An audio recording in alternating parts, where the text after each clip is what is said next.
नमस्कार दोस्तों, मैं हूं आपका दोस्त प्रदीप कुमार बांगड़े। आपका इस कार्यक्रम में स्वागत है, जिस कार्यक्रम का नाम है आपके अनुरोध पर। दोस्तों, आपके अनुरोध पर आज मैं आपको बताऊंगा मशहूर विलेन के.एन. सिंह, इनकी जीवन परिचय के बारे में बताऊंगा।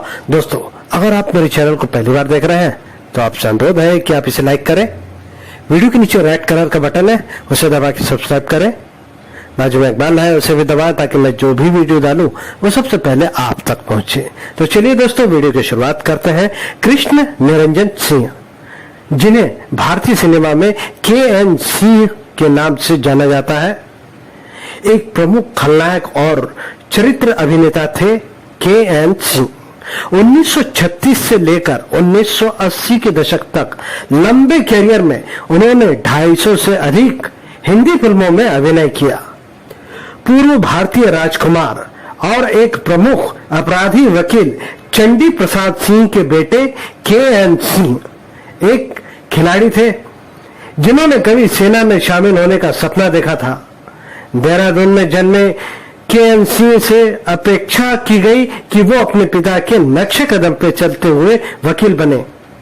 हालांकि उनके पिता एक बहुत बड़े वकील थे, जिन्होंने एक दोषी व्यक्ति को फांसी से बचा लिया, जिसकी वजह से के.एन. सिंह इस पेशे से दूर हो गए।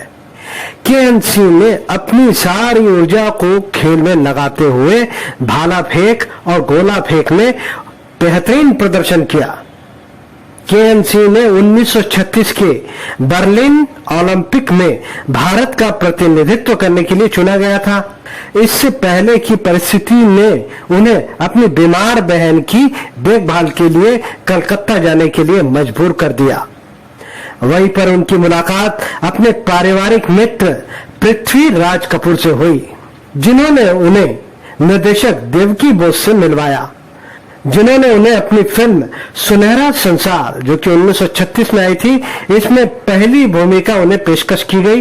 के.एन. सिंह को बागबान 1938 की रिलीज तक सीमित सफलता मिली, जिसमें उन्होंने प्रतिपक्षी की भूमिका निभाई।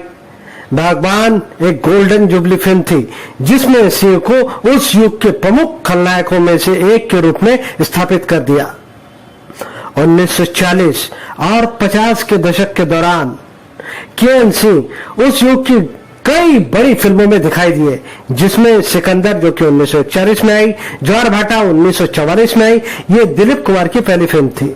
हुमायूं 1945 में आई, आवारा 1951 में आई, जाल 1952 में आई, सीआईडी आई, हावड़ा ब्रिज आई, चलती का नाम गाड़ी आई, आम्रपाली आई और इन इवनिंग इन पेरिस, जो कि 1966 में आई। के.एन. सिंह क्रोधी डकैती की भूमिका निभाने के विपरीत इन्होंने ज्यादातर एक सफेद कॉलर वाले सज्जन खलनायक की भूमिका निभाई, जो एक अच्छा सूट पहने हुए शांत और नर्म आवाज के साथ सिगार या पाइप पीते हुए दिखाया गया। के.एन. सिंह की विनम्र शैली, मध्यम आवाज, खतरनाक आंखें प्रसिद्ध हो गई। यहां तक कि ऑफ स्क्रीन भी उन्हें कई लोगों ने विलेन समझने की कोशिश की। एक अभिनेता के रूप में के.एन. सिंह की अभिनय को सीखने की बेहद चाह थी। इसका एक उदाहरण बताना चाहूंगा। इंस्पेक्टर, जो कि 1956 में आई, इसमें घोड़ा गाड़ी चलाने की भूमिका के लिए उन्होंने गाड़ी सवारों की शैली, तौर तरीकों का गहरा अध्ययन किया और उसके बाद इस फिल्म को किया उन्होंने। के.एन. सिंह ने झूठा कहीं का 1970, हाथी मेरे साथी 1971 और मेरे जीवन साथी 1972 जैसी फिल्मों में प्रमुख भूमिका निभाई। उनकी आखिरी प्रमुख भूमिका निभाने वाली फिल्म थी लोफर, जो कि 1973 में आई।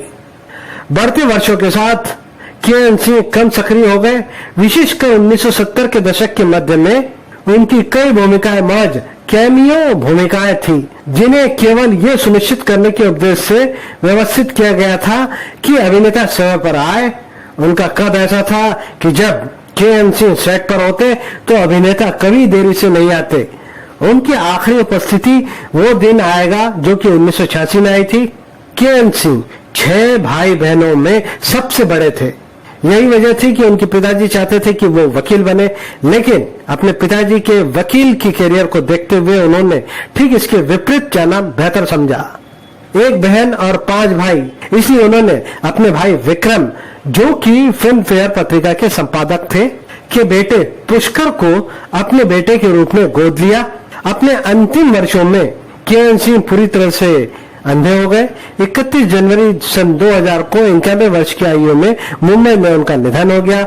उनके दत्तक पुत्र पुष्कर, जो टेलीविजन धारावाहिकों के निर्माता है।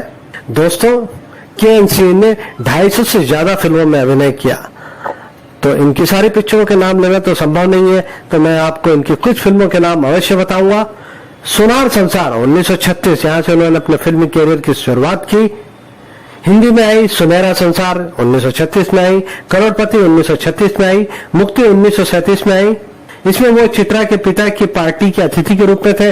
विद्यापति 1937 में आई। सितारा 1938 में आई। बागबान 1938 में आई, इसमें रंजित के रूप में थे और यहीं से उन्हें पहचान मिली। ठोकर 1939, आपकी मर्जी 1939, सिकंदर 1941, इसमें राजा आम्भी बने थे। फिर मिलेंगे 1942, एक रात 1942, पृथ्वी वल्लभ 1943, प्रार्थना 1943, तकदीर 1943, महारथी कर्ण 1944, इसमें दुर्योधन के रूप में थे। ज्वार भाटा 1944, हुमायूं 1945, इसमें जय सिंह के रूप में थे। परवाना 1947, किशन के रूप में थे। बसात 1949, भोलू के रूप में थे। सिंगार 1949, इसमें किशन के पिता के रूप में थे। पारस 1949, सजा 1951, आवारा 1951, जग्गा के रूप में थे इसमें।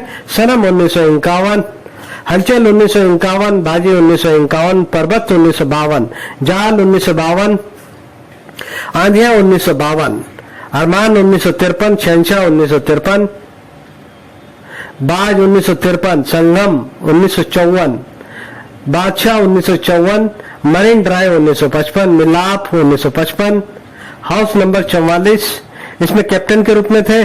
फंटूस 1956, इंस्पेक्टर 1957, जिसके बारे में मैं आपको बताया था कि वो एक्टिंग को इतना सीरियस लेते थे कि उन्होंने टांगे चलाने वाले के रोल के लिए उन्होंने टांगे चलाने के बारे में गहरा अध्ययन किया। उत्साह 1957, बड़े सरकार 1957, चंदन 1958, कभी अंधेरा कभी उजाला 1958, हावड़ा ब्रिज, जी हाँ दोस्तों, मशहूर फिल्म हावड़ा ब्रिज 1958 में आई थी। इसमें वो प्यारे लाल के रूप में थे। जासूस 1958, 24 घंटे 1958, सिंगापुर 1960, मालो के ख्वाब 1960, मंजिल 1960, छबीली 1960, बरसात की रात 1960, पासपोर्ट 1961, ओपेरा हाउस 1961, इसी का नाम दुनिया है 1962, सूरत और सीरत 1962, शिकारी 1963, वो कौन थे 1964, इसमें डॉक्टर सिंह के रूप में थे। दुल्हा दुल्हन 1964, रुस्तम हिंद 1965, मेरा साया 1966, आम्रपाली 1966, रात और दिन 1966, in evening in Paris 1966, Jack के रूप में थे इसमें। मेरे हुजूर 1968, जिगरी दोस्त 1969, सुहाना सफर 1970, पगला कहीं का 1970, हिम्मत 1970, हाथी मेरे साथी 1971, हम तुम और वो 1971, मेरे जीवन साथी 1972, दो बच्चे 10 हाथ 1972, कीमत 1973, मजबूर 1974, अदालत 1976, एजेंट विनोद 1977, दो प्रेमी 1980, दोस्ताना 1980, कालिया 1981, हुकूमत 1987, लाट साहब 1992, लैला 1994, दानवीर 1996। दोस्तों, एक बार संक्षिप्त में के.एन. सिंह के बारे में जानकारी देना चाहूंगा। के.एन. सिंह, जिनका वास्तविक नाम कृष्ण निरंजन सिंह, 1 सितंबर 1908 को देहरादून संयुक्त प्रांत आगरा, वर्तमान में उत्तराखंड में है, भारत में इनका जन्म हुआ। इनकी मृत्यु हुई 31 जनवरी 2000 को मुंबई, महाराष्ट्र में हुई। ये फिल्म अभिनेता, निर्देशक और निर्माता थे। 1936 से लेकर 1996 तक लगातार फिल्मों में सक्रिय रहे। इनके पुत्र का नाम पुष्कर सिंह। सिंह 6 भाई बहनों में सबसे बड़े थे और इनकी एक बहन थी और 5 भाई। तो उम्मीद करता हूँ दोस्तों, मैंने आपको जो जानकारी दी है वो आपको जरूर अच्छी लगी होगी। तो इसी के साथ अपने दोस्त प्रदीप कुमार बांगड़े को इस कार्यक्रम से जाने की इजाजत दीजिए। नमस्कार, जय हिंद।